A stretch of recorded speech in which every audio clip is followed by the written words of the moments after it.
The best way to describe the RatMat is that it's like an electric fence built into a hard-wearing floor surface. It's used by people to protect their property from rats and mice damaging it.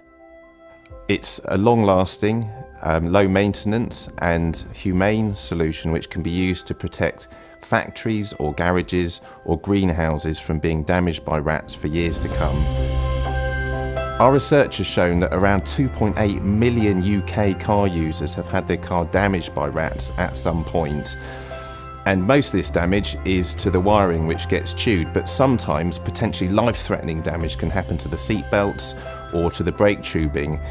So what happens is when the rat walks on the mat, it receives an unpleasant electric shock and leaves the area.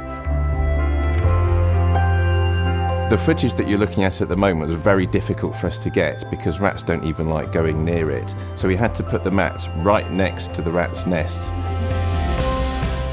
And it was there for 3 days before he even went near. The food was removed 25 days later, completely untouched. I encounter rats and mice every day. Some to protect the tractors, the machinery, the animal feed. Our clients rely on us to be on site testing the ground with our precision equipment and drilling rigs. If we can't get there because a rat has nibbled through cables or hydraulics, we simply can't do our job. And a lot of the patients I see, a lot of the people I know, all drive cars every day. It's the thought of a rodent chewing through a seatbelt or some of the electrics in the car, compromising the safety of the car, doesn't bear thinking about really.